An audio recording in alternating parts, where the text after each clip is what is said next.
Juan Kapitulo 6, versikulo 35. Si Jesus miingon kanila, "Ako mao ang pan nga naghatag sa kinabuhi. Ang muari kanako dili nagayod gutomon, ug ang mutuo kanako dili nagayod uhawon." Ang mga puno Pan sa kinabuhi.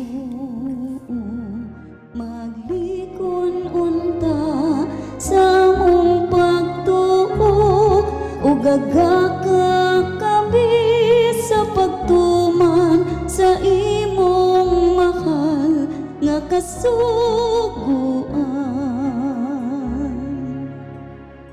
Ginoo manaa kaninyo. Santos nga Ebanghelyo sumala ni San Juan. Si Jesus miingon, sultihan ko kamo. Ang tao nga dili moagi sa pultahan, inagsulod niya sa turel, ug mukatkat hinuon sa laing bahin niini, kawatan ug tulisan. Apan ang magbalantay sa mga karnero musulod agi sa pultahan.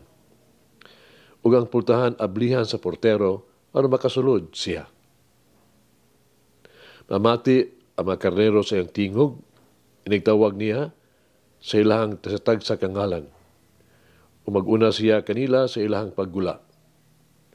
Kung natuan na sila sa gawas, mag-una siya kanila, ang mga karnero musunod kaniya. Kanakailaman sila sa iyahang tingog. Apan, di sila musunod sa laing magbalantay. Managan hinuon sila, kawala man sila magkaila sa iyahang tingog. Gisaway ni Jesus kanila kining, gisaysa ni Jesus kining tanan nga sambingay. Apan wala sila makasabot sa iyang gisugilon kanila. Busa miingon si Jesus pag-usab, sultihan ko kamo. Ako ang pultahan sa mga karnero. Ang tanan nga mo anhi, una kanako mga kawatan o mga tulisan. Busa wala mamati kanila ang mga karnero. Ako ang pultahan, ang musulod agi kanako maluwas. Musulod siya o mugula, magakaplag siya masibsib. Apan ang kawatan, manhi aron lamang pagpangawat o pagpatay o paglaglag. Mihan ako, aron makabaton kamo o kinabuhing madagayaon. Ang Ebanghelyo sa Ginoo. Pasalamati ang Ginoo, kay siya maayo. Ang iyang gugma mulungtad hangtod sa kahangturan. Pasalamati ang Diyos sa tanang mga Diyos. Ang iyang gugma malungtaron.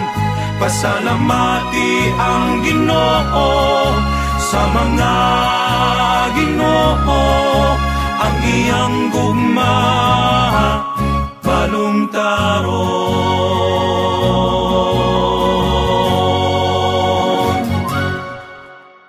Sa atong adlaw nga kinabuhi, makadungog kitang daghang kay mga tingog magdapit kanato sa pagbuhat niini. Pila sa mga tingog pamilyar, apan matag karon ug unya adunay mga bag-ong tingog o mga panahom. Panahain man ining daghang ang tingog angay natong paminawon. Hain man kanila ang makaayo jud kanato.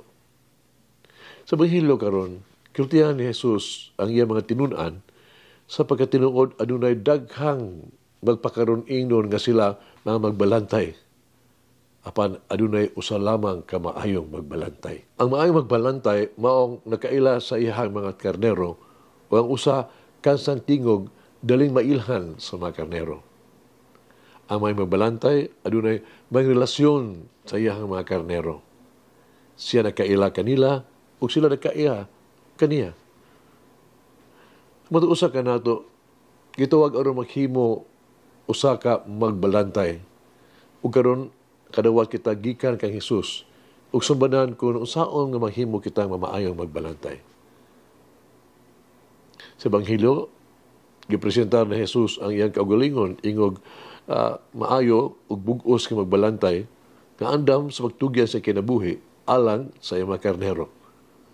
Importante, kaangay nato hinduman nga si Jesus ang maayong magbalantay, naghalad siya kinabuhi alang kanato. Buhat kini ni Jesus pinaagi sa pagkig-away sa mga pangulo sa mga Hudiyo nga iyang gihulagway ni ining sa ebanghelyo nga mga kawatan, mga tulisan, mga sinuhulan. Sa ingon gipadayag ni Jesus nga siya ang maayong magbalantay labi na ngadto sa mga anak sa yuta, people of the land. Mga kasama sa mga kabus, mga buta, mga bakul, mga sanlahon, mga bungol, mga masakiton, o mga tao nga dili ka edukado. Sa ingon, paagi kita usab, mahimo unta nga maayo magbalantay labi na sa atong mga igsuon. Mga tao, katimawa o kabus. We should have the heart of the poor. Mga igsuon, mag-ampo kita. Amahan namo. Hangyo, ako sa imong tabang, tubangi kami nga madala kining mensahe sa pagkabanhaw ngadto sa kalibutan. Tabangan mo kami sa kanunay sa pagsangyaw kang Kristo sa amo ang pagsangyaw tungod kay ang pagkabanhaw na pakita kanamo nga siya ang kahulugan sa kasulatan. Kami nag-ampo nga pagkabanhaw makapahinumdom kanamo ang kamatuuran maong kamatuuran gusto mga tao dili. Apan labaw tanan tabangi kami sa paghinumdom nga ang pagkabanhaw na pakita kanamo nga si Jesus maong hari nga ipangandoy sa among kasing-kasing. Amen. Oh, may my security always be with Jesus, my good shepherd. Lagi ng Diyos magagawam sa tanan, Amahan, Anak, Espiritu Santo. Amen. May the Lord of the divine mercy bless us all, heal us from all diseases and suffering. Ayun unta niya kita, tanang mga sakit na sa lawas o sa kalag, body and soul. In the name of the Father, the Son, and of the Holy Spirit. Jesus, I trust in you. Amen. Whoever eats the bread of life will never hunger, says the Lord. Kay galaan inyong nabati ang pagpaambit ug hamubong pamalandong sa pulong sa Dios pinaagi sa tulumanon pan sa kinabuhi nga gidumala ni Monsignor Daddy Silva. Hangtod na usab sa sunod higayon, daghang salamat. The bread